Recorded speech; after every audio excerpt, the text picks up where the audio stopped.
Mo yung handaan dun, yung setup, parang ikakasal. So tingnan mo, pag kinasal tayo, saan mo gusto magpakasal? Saan mo gusto magkabahay? Sa dato siya naga? Baliw naman po kayo. Ha?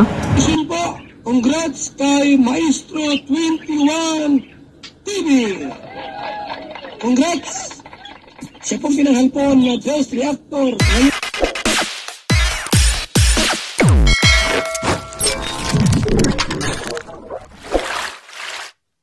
Okay, mga kalingap, isa na muling mapagpalang umaga at tanghali gabi po sa inyo lahat. Sana po ang lahat ay nasa mabuting kalagayan at ligtas po sa anumang kapahamakan. Saan po kayo dako ng mundo naroon. Ako po muli ang inyong lingkod, Maestro 21 TV. At sa araw na ito, tayo muli po ay magbibigay ng panibagong komento, kuro-kuro, opinion at reaction po tungkol po sa mga naganap na pangyayari doon po sa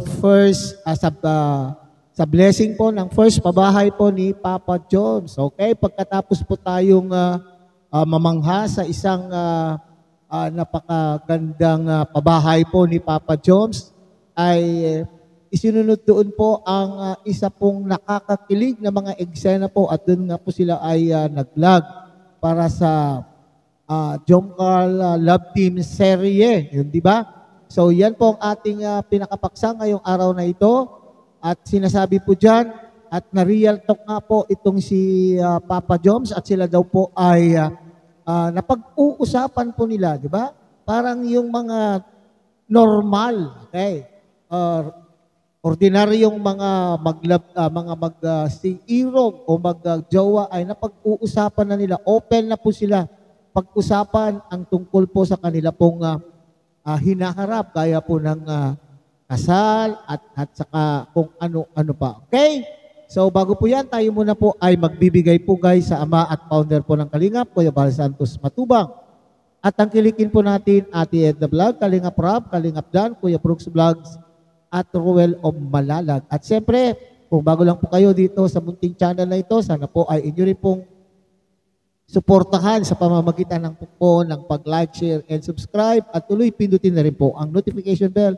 At nang sa ganun, tayo pa rin po ay magsama-sama sa susunod pa pong mga reaction videos na ating gagawin. Likewise, mega shoutout po sa Karepa, Kalingap Reactor Partners, sa pamumuno po yan ng aming presidente, Javier De Leon, a.k.a. Birador. At tagkilikin din po natin mga Kalingap ang ating masisipag, matatagang mga Kalingap Partners, Kalingap Charity Vloggers, na nariyan po sa mga iba't ibang Kalingap landing pad na mayroon po tayo dito sa ating bansa. At ganoon din po sa inyong mga Kalingap subscribers, solid supporters, and organic sponsors. At siyempre, kasali po dyan ang ating mga kapatid na sa Team Siomay ng Kalaki Community at ng buong Kalaki Community. Okay, mga Kalingap, ipagpatuloy na po natin ang pagbibigay po ng reaksyon tungkol po sa naturang paksa. Pero tunghayan muna natin ang isang maikling video clip nga po na nakuha ko po sa vlog po ni Kalingap Rob sa mga kaganapan po doon sa house blessing ng kauna-unahang pabahay po ni Jomar. Okay, tunghayan natin mga Kalingap. Congrats po. Congrats, sobrang proud ako sa iyo. Grabe. Congrats sa atin kasi paras naman tayong di ba nga, Jomcar? Kasi yung mga sumuporta sa ating sa pabahay is supporter po siya ng Jomcar natin. So, hindi lang naman yung solo ko. Sa ating dalawa yung salamat ka, nakapunta ka. Kasi nung isang araw, sabi mo, hindi ka makapunta eh. Siyempre po, gusto kong pumunta kasi achievement yun ni Agum po. Yes! Agum? Grabe naman. Agum na ba talaga yan? Hindi yan joke, ha? Joke lang po. Oh, joke. Pero yun nga, kaka-proud. Tsaka grabe, salamat din sa message mo ha. Kahit maiksi, pero ramdam ko yung sincerity ng sinabi mo. Parang, yun nga, feeling ko sobrang proud ka sa ating dalawa. Pasensya na. Dami ko sanang gustong sabihin kaso nahihiya ako. Dami pong tao. Ay, okay lang yun. Actually, sa tuwing tinititigan mo lang ako parang ang dami mo na sa akin sinasabi Alam ko naman na yun kung anong gusto mong sabihin. Nahiya ka lang talaga. Alam ko din kung sa bawat titig mo, alam ko na kung napipikon ka na, kung galit ka na. Kilala ko yung mata mo ay tulad niyan. Oh, kinikilig ka. Di ba? Kinikilig ka? Hindi po. Ha? Siya nga pala. Kasi kanina dun sa ribbon cutting, alam mo yung handaan dun, yung setup, parang ikakasal. Sa tingin mo, pag kinasal tayo, saan mo gusto magpakasal? Saan mo gusto magkabahay? Sa dato siya naga? Balik naman po kayo. Ha? Hindi nyo pa nga po ako dinadala sa bahay niyo. Uy! Oy! Oh, sorry na. Sinabi mo pa talaga sa vlog, ha? Nalito ko ako yun, ha? Grabe. Okay, mga kalingap. So, yan, So, parang yung obserbasyon din po ni Kuya Bal, mga kalingap, Obserbasyon po ni Kuya Bal na noong nakita po niya yung setup o nakita po yung get up, nakita po niya yung dekorasyon po sa naturang event ay talaga naman pong pinag-isipan po ang konsepto. At dito naman po sinasabi po ni Papa Joms na parang ang setup po ay para silang ikinakasal na. Ikinakasal na po ni Baby Carla. Kaya siguro kung sa katotohanan na po yan mga kalingap, kung sa katotohanan na yan Papa Joms, kapag kayo po ay ikinasal, mas bongga pa po dyan. Di po ba mga kalingap? Siyempre, sa dami na po ng mga nagmamahal po sa inyong mga taga-suporta, nagmamahal po sa inyong mga generous sponsor, hindi lamang po ganyan po siguro po ang setup.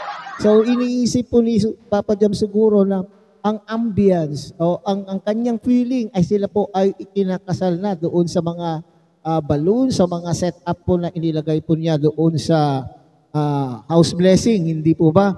So, dito ay sinasabi po niya, parang nabanggit po niya, na open po niya yung tungkol po sa kasal. Ay, nako po.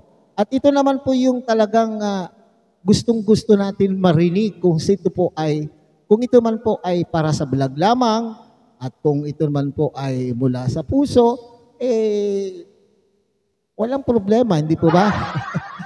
Pero, sabi nga natin, parati natin sinasabi pag tayo nagko-content ng Jom Carl, o sino man pong love team, siyempre tayong mga taga-suporta, ang gusto po natin ay mauuwi sa katotohanan ang love team. Okay, di ba nga, yung buzzer po, yung lumantad na buzzer, sabi niya, ang pangarap lang talaga naman po niya ay magkatuluyan po ang Jom Carl. Okay, so wag po tayong magmadali mga kalingap. Wag natin madaliin ang lahat. Di ba sinasabi nga, mahirap po ang isang prutas na mahinog po, hinog po sa pilit. Mas masarap po yung prutas na hinog sa panahon. Hindi pwede yung bubot na bayabas ay pinipitas na. Yan. May naalala ko tuloy sa bubot na bayabas. Okay? So, wag tayong magmamadali. Okay? Magkasya na lang muna tayo. Bigyan natin sila ng espasyo, panahon, na magkakakilala ng bawat isa para sa bandang dulo ay hindi nila pagsisisihan ang kanila pong magiging desisyon kung sila naman po ay ituloy-tuloy na po nila ito sa totoong buhay. Okay? So sabi nga, pinaplano mo na ang kasal, hindi mo pa nga ako nadadala sa inyo, di ba? So dito na real talk po itong si Papa Joms sa mga kalingap, oo nga naman, bakit naman po Papa Joms, hindi mo pa dinadala din sa inyong, formal na ipinakilala dun sa iyong pamilya o dinala po sa inyong tahanan, okay? Di ba? Madalas, yan po yung